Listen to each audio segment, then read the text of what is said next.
歡迎大家咧嚟到今日我哋呢一個嘅網上講座。我自我介紹先，我係 Ringo Chan，係 Hong Kong U Space 嘅課程主任。咁今日咧好高興咧邀請到我哋 Hong Kong U Space 嘅導師同埋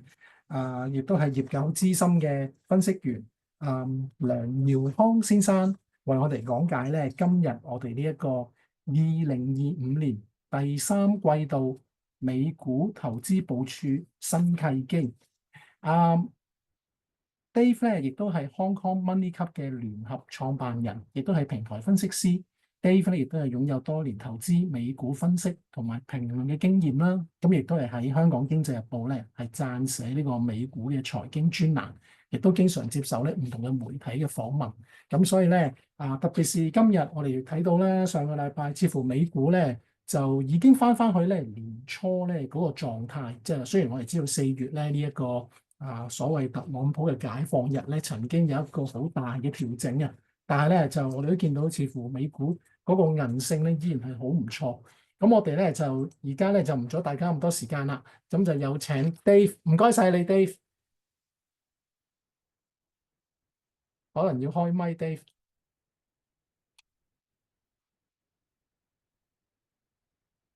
開麥啊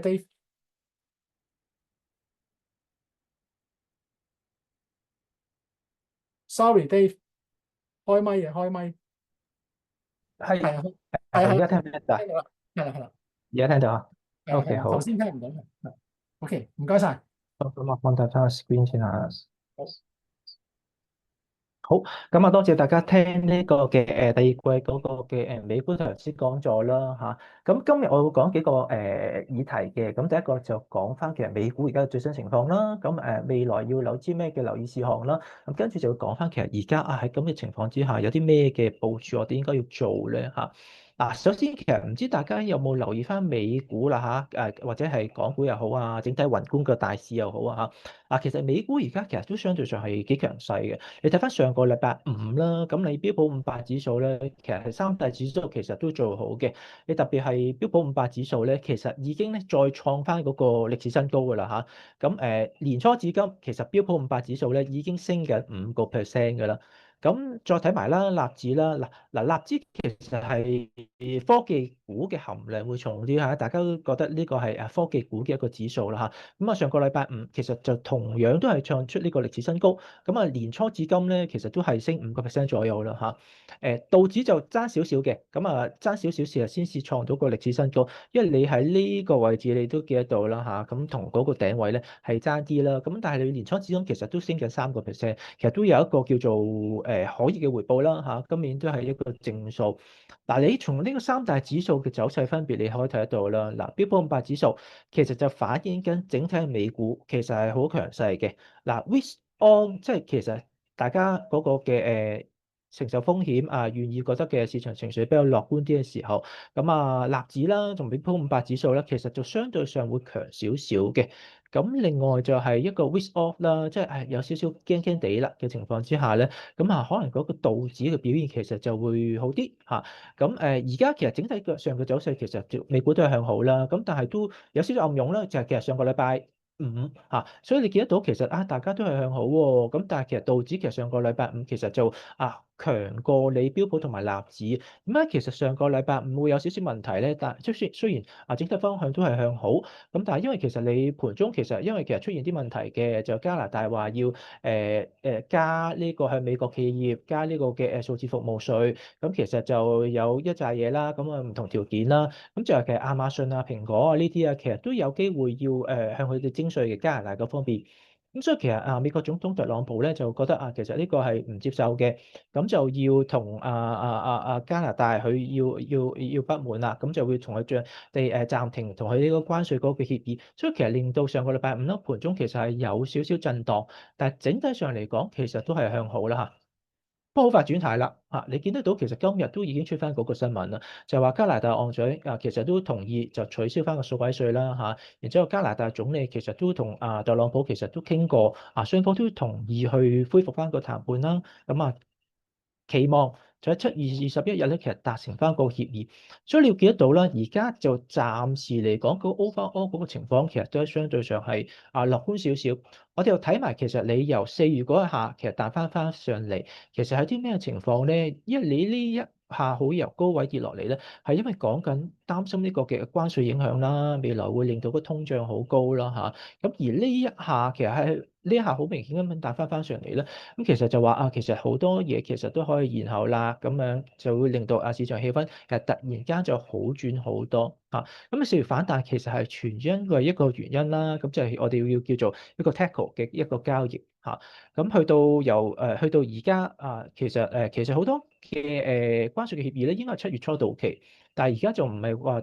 大家咁擔心，因為見得到其實好多時候咧啲限期其實佢見得到其實都有進展，特朗普其實都會去延後咯嚇。呢個就係標普500指數嗰個日線圖啦，大家見到。係啦，咁所謂 tackle 交易係啲咩咧？其實就係呢幾個月韋家出嘅一個新名詞咧，就講緊其實特朗普其實係總係會退出啦，佢Trump always chicken out 即係話其實有啲咩事令到嗰個嘅股市或者啲金融市場動盪咧，佢就會停一停噶啦咁收手啦，咁或者延後啦等等啦，就會令到嗰個股市或者資產價格咧出現一個回升嘅情況所以呢個 tackle 嘅情況咧就變成一個逢底必買嘅一個咁嘅情況出現咗咯咁去到2025年4月嘅時候，點解其實會觸動得到特朗普去驚咧？然之後令到喺呢一日，其實佢會宣布其實啲談判可以繼續去談判有啲嘢其實可以延遲呢個嘅加徵關稅咧，係因為嗰陣時咧，其實係美國國債拍賣其實反而唔係咁好所以就令到佢驚其實嗰個金融市場會有動盪，咁又令到佢就會出現一個嘅退縮嘅情況。嗰下就會令到嗰個市場就會覺得，其實都有得傾嘅喎，好多嘢，咁個市就即刻就 risk on 翻，咁就買翻晒好多嘢咯好啦，而家嗰個進展係點樣樣咧？咁其實美國對外嗰個貿易談判啦咁其實英國基本上啦，同埋中國其實都應該有初步協議啦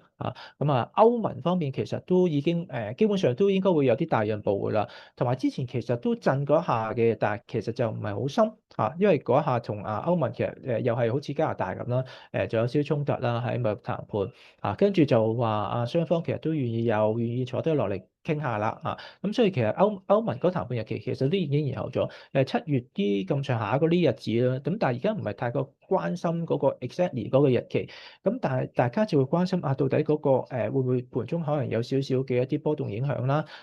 然之後到底呢啲會唔會其實可能又係影響之下會係一啲跌落嚟嘅一啲機會咧反而大家會係咁樣睇啦咁而家就好多國家其實都係談判之中啦其實都係期望咁未來嗰幾個月其實有更加多嘅定案短期而家大方向其實就都係正面嘅，咁但係就要留意翻嗰個會有少少波動咯，但係嗰波動嗰個影響嘅力度相對上應該就會冇咁大，因為你要明白一樣嘢，其實你歐洲好大機會已經傾得成啦，而家你中國其實已經傾得成啦，你英國又係啦所以你呢啲主要對個市場有影響嘅國家，其實基本上已經係搞掂咗之下咧，你對於其他嘅一啲比較細嘅影響嘅國家嚟講，嗰個影響力度咪會比較少啲咯。所以你見得到雖然上個禮拜其實加拿大可能要有啲波動性，但係對個市場其實都唔係咁大影響。你標普500指數啦，你納指啦，其實都創到個歷史新高，你道指其實都一樣性嗱，短期雖然政治嗰個談判難料，但係你整體個股價走勢唔會講大話噶嘛。而家個市場氣氛係相對上係向好咁短期你嗰個美股走向你要睇啲咩咧？你要睇兩方面啦暫時都係一個就係嗰個財政，另一個就係貨幣政策嘅情況。而家咧其實美國其實財政政策方面啦，其實佢係傾緊一個大而美嘅法案，係一個減稅嘅法案嚟嘅。預期就其實你上個禮拜其實都參議院應該都如無意外，其實都通過嘅，去進行咗個投票程序㗎啦咁短期就應該要交埋俾眾議員啦，去通過啦。咁係希望趕住喺7月4號真係能夠即係正式簽署立法咁樣通過咗佢啦咁呢個有機會係啲咩咧？有機會其實係有好嘅，有唔好啦。咁但係市場最關心嘅到底呢一個方案其實佢係因為其實佢會令到個美國財赤咧，其實會多咗幾萬億。到底會唔會令到市場又會憂慮？翻佢嗰個嘅美國嗰個財政嘅穩健嘅情況啦嚇。咁啊，如果佢擔心緊嗰個財政嗰個穩健性，會令到嗰個有機會美息抽高噶嗱，同埋推高翻嗰個借貸成本，因為美國長期債息或者美國債息咧，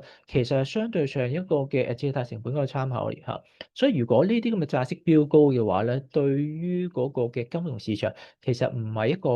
好嘅一個指標嚟嚇。同埋如果佢因為對於嗰個財政有個憂慮咧，令到美國嗰個拍債唔係話即係咁受歡迎嘅話咧，從而又會令到嗰個市場擔心啊，跟住就會影響得到美國嗰個股市嘅表現。所以呢一點咧係要留意翻，佢會唔會令到嗰個市場會有一個影響喺度啦嚇。咁但係你亦都係啦，你見到其實美股而家都相對上強啊。如果唔係話有啲咩重大嘅意外發生，其實佢都通過嘅話，咁又唔需要話過分憂慮嘅。咁但係如果佢出現咗一啲負面嘅一啲消息啦，而家唔見啦嚇，咁但係難保你突然之間出現咁啦，你金融市場其實隨時都有變化啊嘛。嗱，咁一個情況，咁會唔會令到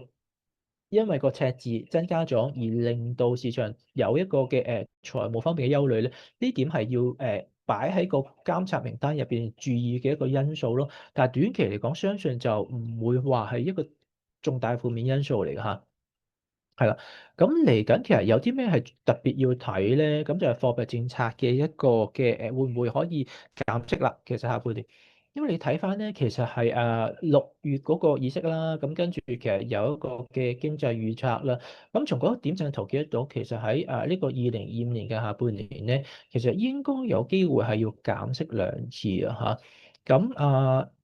聯儲局主席其實鮑威爾咧，其實喺上個禮拜係出席一個國會聽證會嘅時候，佢都有講過。其實而家聯儲局嚟講，其實係採取一個咩咧？係一個觀望呢個關稅政策對於個美國經濟同埋通脹嘅情況嘅影響之下，從而再去決定一個嘅貨幣政策。而家其實係一個觀望嘅階段嚟嚇。咁但係其實佢咧上個禮拜佢都講過，喺有兩個情況符合之下咧，係可以提早減息嘅。咁係邊兩個情況咧？咁啊，第一個情況就係嗱，如果嗰個通脹壓力冇預期之中咁強啊，咁係呢個其中一個條件啦。咁另外就係嗰個勞動市場出現疲軟，咁其實都會有機會令到聯儲局咧，其實係會提早減息嘅。咁其實佢講呢兩個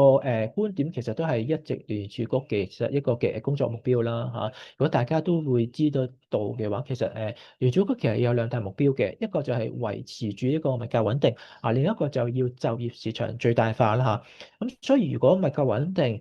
其實即係呢個關稅嘅政策其實冇太大推高嗰個嘅通脹嘅話，咁跟住就業市場其實有啲疲軟喎，咁其實佢都好大機會去可以會去減息咯嚇。咁我哋就睇翻其實近期一個嘅通脹情況啦。嗱，呢個係一個聯儲局好睇嘅一個通脹指標，一個嘅消費者支出啦，個人消費者支出。咁喺5月份咧，其實嗰個按年就升2.3%啦，按月咁就升0.1%啦。但兩者都係符合呢個市場預期嘅嚇。咁我哋再睇埋嗰個核心嗰個 PCE 個指數，即係你撇除翻嗰個食品同埋能源價格，因為呢兩者係相對上波動嘅嚇。咁如果撇除咗佢嘅話，就睇得到清晰啲到底而家嗰個走勢其實係點樣樣咧？咁你按月咁就升0.2啦，係稍稍其實高過預期啦嚇。咁按年就升2.7，其實都係稍稍高過預期。咁但係而家大家都睇其實都係升，咁但係又都係整體上係溫和，又唔係話特別驚嘅一個情況咯嚇。但係要留意一樣嘢啦，其實你都要慢慢傳導落去嘅。其實你好多嘅通脹嘅一個情況，你睇翻其實一啲零售嘅企業啦，譬如話你摩巴咧呢啲咧，佢哋都講其實係你慢慢係會浮現得到，其實啲消費者會開始感受得到。特別去到第二季尾第三季呢啲情況咧，會越嚟越明顯。所以其實呢個通脹嘅情況而家係相對上溫和，係一件好事嚟嘅。咁但係係咪完全係已經冇咗影響咧？呢個都係要暫時去留意嘅一個情況咯，係擺喺個監察名單度，都係 keep 住去睇嚇。咁第二點就係嗰個就業情況啦，呢個都係呢個聯儲局要處理嘅一件事嚟嚇。咁你睇今個禮拜四咧，其實會公布翻嗰個嘅非農業新增職位啊，呢個就係反映得到嗰個就業市場強弱最重要嘅一個指標嚟㗎啦嚇。而家就大家就市場就睇啦，咁有機會就新增嗰個人數，其實就放緩到11萬。其實呢個相對上已經係一個比較偏低啲嘅數字嚟嘅。如果你未去到11萬尾20萬呢咁水平咧，你挨近呢啲好11萬到呢啲咁水平，其實都要去留意，其實都相對上偏弱少少嚇。咁跟住你失業率又係升到4.3%啦。咁呢啲咁嘅數據要留意翻，其實市場點樣解讀？如果大家覺得即係市場覺得其實嗰個就業市場可能會有啲疲軟喎咁有機會去到下半年，佢已經可以好快開始減息咯喎。咁其實呢一點係會對市場係一個正面嘅一個影響嚟嘅喎。你唔好覺得可能個就業市場好差，個經濟就好差啦，咁就應該個市場會驚啦嗱。因為你 overall 而家整體市場向好，咁下一步能夠推升嘅一個因素係啲咩咧？其實就係一個貨幣政策去進一步寬鬆，先能夠令到嗰個整體大市嘅估值咧進一步向好嘅啫。否則的話咧，你要好推動得到大市，再由呢個唔係話相對上平嘅位置高好多嘅話咧，唔係咁容易嚇。咁呢個就要留意一點咯。所以貨幣政策幾時減息，能夠推動得到大市幾高咧，係一個下半年嘅一個關鍵。嗱，咁今個禮拜五其實就冇事嘅，呢個要特別留意啦。其實一般咧，啲就業數據都係禮拜五公佈嘅因為係放假，所以先至提早咗公佈。呢個就要大家要去睇住啦嚇。咁係咯。咁跟住就出年啦，出年其實嗰個貨幣政策其實都係相對上應該寬鬆嘅。因為你講緊其實要換聯儲局主席㗎啦，佢到任㗎啦，你鮑威爾，咁佢都講到明，其實佢唔會揀一個唔減息起碼唔會唔係行一個寬鬆貨幣政策嘅一個主席啦嚇。其實你減唔減息有陣時唔係太重要，佢好多時候你要帶動市場預期嘅個聯儲局嗰個言論，佢話俾人知其實佢採取一個寬鬆貨幣政策，其實先係至關重要。咁而家整體部署啦，去到最後一個環節啦，其實點樣部署咧？嗰個第一層邏輯都係，而家你美股就唔平㗎啦，一直，但係平貴係相對啦你而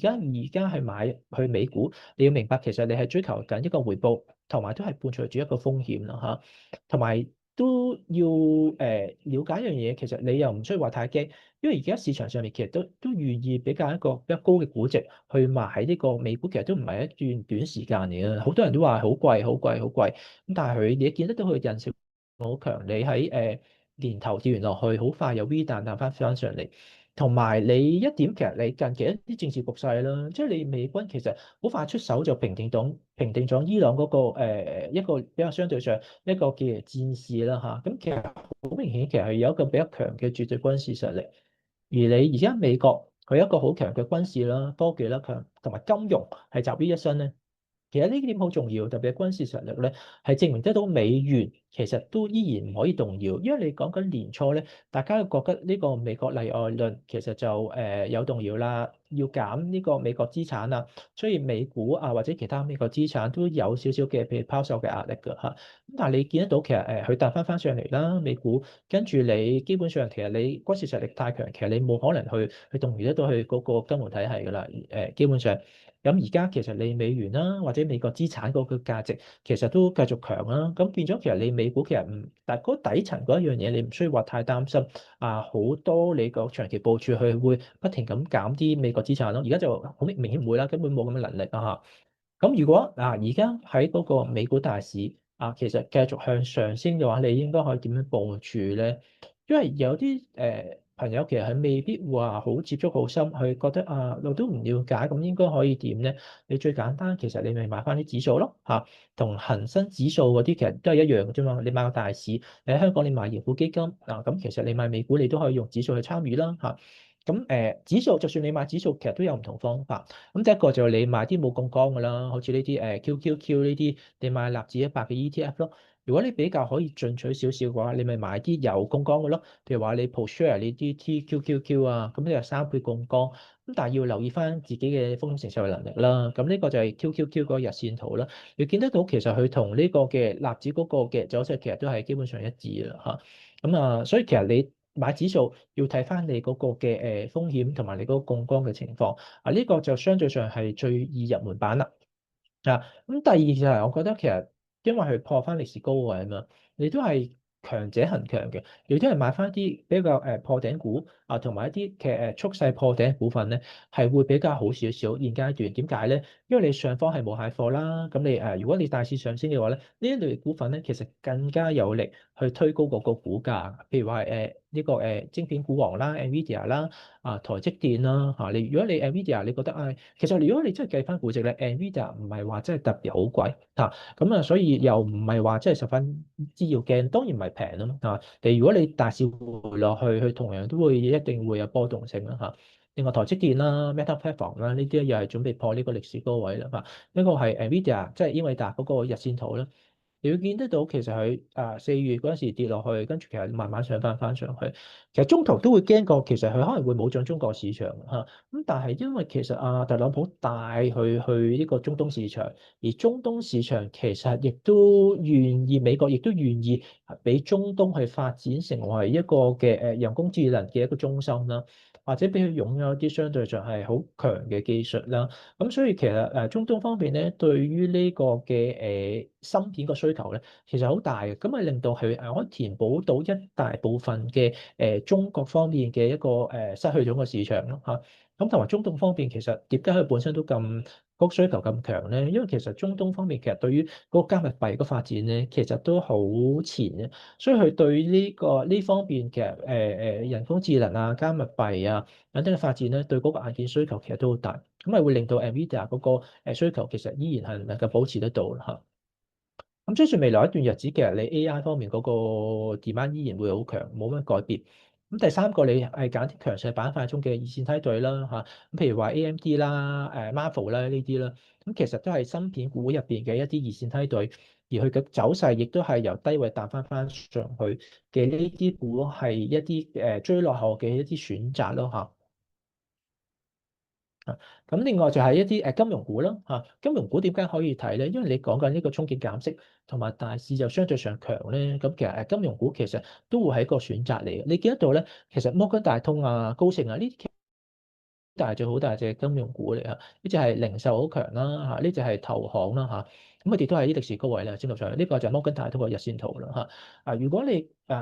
覺得呢啲係比較係大啲嘅啦，你想去揾啲二線股，我哋都可以考慮，譬如話 Sophie 呢啲咁追落後嘅一個選擇嚟嘅嚇。咁但係都要留意啦，佢波動性一定會高過你啲比較大啲嘅股份啦嚇，呢點係要注意啦嚇。跟住其實除咗頭先嗰幾個之外啦，一啲熱門主題，我覺得都係會繼續有得機會嘅。咁譬如話 AI 相關啦，另外一啲加密幣同埋穩定幣啦，好似近期熱炒嘅 Circle 啦嚇。雖然你見得到佢近幾一個交易日其實回翻好多落嚟，咁但係如果佢再調整深啲嘅話，我覺得又未嘗唔係一個機會啦。另外 Coinbase 啦，因為 Coinbase 其實佢會由一個Circle 其實佢會發行呢個 USDC 啊嘛。咁其實如果你發行 USDC 咧，其實有一半咧，其實都係會分翻俾阿 Coinbase 呢一類嘅股，其實都係可以擺喺個 monitor list 嗰度去留意嘅。咁跟住就係網絡安全股啦嚇。網絡安全股其實相對上好，一直都係維持住個強勢。如果整體升上去嘅話咧，佢都應該係會可以有個表現嘅。另外一點，其實如果真係啦，你要回一回先至再繼續上嘅話咧，個大市其實回落去嘅話咧，其實買網絡安全股咧，其實幾時都係相對上係首選嚟嘅嚇。咁如果大市調整好深，大家好驚嘅時候咧，其實你都係要執翻啲網絡安全股，你唔會驚，因為你未來其實都係 AI 一個趨勢，網絡安全一定係需要。跟住中途其實有啲核電股啦，因為你 AI 發展其實能源嘅穩定性好強咯嚇，需求好強啦，啲核電股其實都係有個需求喺度。咁但係你前期升咗好多，你近日有啲回調落嚟嚇，咁你要睇下個走勢情況啦。咁量子計算一樣咯，量子計算都係之前嘅熱門嘅板塊嚟嚇。咁但係量子計算係相對上波動啲嘅嚇，你又未必適合一啲未好初階嘅投資者啦嚇，或者你純粹一啲短期部署都可以去接觸下啦嚇。咁但係你要去分析嘅話咧，誒未必係一個擺入去持倉佔比好大嘅一個股份咯。喺嗰個點樣去做一個資產配置嘅時候咧，呢個你都要去諗咯。但係而家係呢啲係一啲現有係有機會嘅主題，大家都應該要去留意住咯。但係如果你想穩定啲嘅話，咁就睇翻之前嘅1至4嗰幾個主題啦，你係比較容易啲去部署住啲咯。咁總結一下啦，你嚟緊下半年你最緊要睇住啲咩？我相信整體嗰個穩定性唔會話太大改變嘅。而你破頂嘅時候咧，其實大家會追逐會將個估值不斷咁推高嘅。所以你應該要揀一啲咧走勢向好嘅股份去買嗱。如果你無論你係諗住係中長期又好，短期又好咧，都應該係咁樣睇。唔好揀一啲咧依個股價依然係沉底嘅股份，好似係啲咩咧？好似係之前曾經一啲好熱門嘅一啲運動用品股啊，Lululemon 啊，香港都有嚇。就係沉咗去一個底下邊，去翻而家短期都好難去翻去上，呢啲股就暫時唔好睇住嚇，因為你歷史個大盤你破緊頂啊嘛，你一定要揀啲強有走勢嘅股咧，你嗰個嘅買入嗰個同埋盈利嘅一個穩定性咧，先會比較強少少。呢點我覺得大家要去留意咯，同埋如果佢真係開始到有機會下半年可以去減下息嘅話咧，咁對於推高個股市會係一個比較大少少嘅一個助力咯嚇。先同埋應該咁講，佢有機會真係落實減息，先至推得高比較高少少嘅美股，然之後再落去啲個股咧，先至有大啲嘅一個升幅喺度啦嚇。呢個係下半年大家應該要去留意嘅唔同嘅一個情況嚇。咁啊，今日就暫時分享到呢度啦嚇。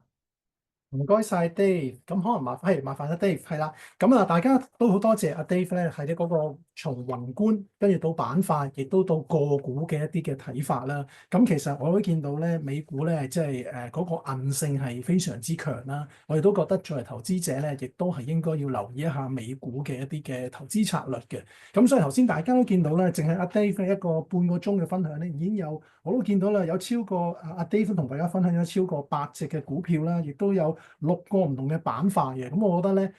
詳細嘅分析咧，就留翻阿 Dave 咧喺我哋嚟緊8月份嘅美股投資策略課程咧，亦都係一個持續進修基金嘅課程啦。咁會同大家咧再詳細咁去分享嘅。咁呢個係個 QR code 啦。如果大家有興趣，亦都可以掃呢個 QR code 咧，去睇翻呢個課程嘅 details。咁同埋亦都可以做呢個網上嘅報名。咁如果同學係第一次用呢一個持續進修基金 CEF 咧，咁最高係可以攞翻大概係80%嘅學費嘅資助啦。咁呢個詳細時間表你都喺網上邊大家會見到㗎啦。咁啊，再次多謝阿 Dave 頭先好多唔同嘅講解啦，熱門主題咧，我哋都覺得係非常之贊成嘅。有一個項目咧，亦都想問下 Dave 嘅意見，特別是因為今年都即係我哋冇辦法啦，有咁多戰爭。如果喺呢個軍工再加 AI 股上邊咧，Dave 你會點樣睇呢一個？即係喺呢個咁動盪變化嘅時代之下，你點樣睇呢個板塊咧？我覺得其實都有潛力嘅，但係如果你真係軍工股咧，可能就會係隻雷神科技嗰個表現就會好少少，好過隻嗰個另外一隻 LMT 啦嚇。所以如果你揀嘅話咧，我覺得其實可以考慮就揀翻隻雷神科技，或者就揀隻 Petroa 咯，PLTR 咯嚇。咁但係 PLTR 咧，其實佢個估值真係好高非好高㗎常高啊！啦嚇。係啦。咁啊，上個禮拜其實都有一下調整落嚟，都幾深嘅。我覺得就算買咧，都等下啦。如果唔係嘅話咧，其實就如果你長線用估值角度咧，其實唔買落去唔係好合理。咁但係因為其實你嗰個大市升上去，我覺得其實如果你下半年減息咧，大市真係升上去嘅話咧，都係要找翻啲強勢股嘅。而 Petrola 咧，其實都依然係要有機會嘅嚇，因為你個大市升上去嘅時候咧，大家係炒個市夢率，就唔係真係稱佢係幾值錢嗱。呢一點係唔同嘅，即係個大市喺破頂同埋你喺調整落嚟，你嗰個估值嘅手法咧。咁所以其實如果嗰個大市向好，而呢隻本身都係強股，佢又冇事冇幹，其實唔係話你有啲咩特別壞消息嘅話咧，我相信係調整完落嚟整固好咧，你見到佢走勢回穩，再拉翻上嚟嘅時候，都係一個機會嚟嘅，係啊係啊。咁但係如果你純粹軍工股嘅話，咁你咪買翻隻雷神科技，我覺得就會比較強勢少少咯，會係一個好啲嘅選擇咯嚇。多謝 同埋 Dave。啲人工智咁我咧。能股咯，係啊。冇錯冇錯，咁我諗我嗯問埋最後一個問題啦。不過可能嗯對香港投資者影響未必太大，始終我哋係聯繫匯率啦。但係都想問嗯。下你睇法，因為坊間嘅意見都覺得美元都有機會係持續一個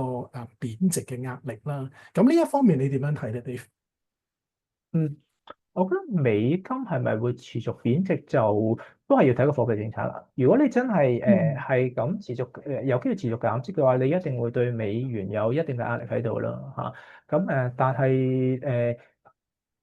美金其實跌落去嘅話，其實對美股嚟講又係一個利好嘅喎嚇。所以要睇下你去美金升定跌，要睇下你係揸住美金定係其實你係買股票啦。如果其實美金跌落去嘅話，其實冇乜所謂啦。美匯指數咧咁講，其實對橫掂佢又對於嗰個股市利好，其實又唔需要話個太過憂慮咯。主要最重要係啲咩咧？唔影響得到市場對於一個嘅美元資產嘅長期信心嚇。即係唔好似年頭要擔心，其實呢個嘅美國例外論又玩完啦。好多唔同基金其實要減嗰個美元倉位、美國資產倉位啊。如果冇觸發呢一類型嘅情況之下咧，我覺得美元係一個回軟又好啦。其實都唔需要我太過擔心嚇。因為其實因為佢真係想去美國本土都製造業嘅話咧，有啲咩方法可以即係谷得起？其實你都係要美金要有啲回軟落去嚇。同埋對香港又都未必係幾壞事嚟嘅。如果冇你美錯冇錯。金回落，係啊，呢個咁嘅好，情況。多謝 Dave 咧，今日俾咗我哋半個鐘咁精彩精闢嘅分析。咁我亦都再次代表學校咧，多謝阿 Dave 咧今日同我哋呢一個嘅分享。咁我見時間都差唔多啦，亦都好多謝所有同學咧今日嘅參與，多謝你哋。咁我哋之後陸續會有好多唔同嘅 seminars、投資科技等等嘅，咁亦都會繼續希望會再見到大家。多謝大家，拜拜。多謝 Dave，嗯，好，唔係，拜拜。拜拜。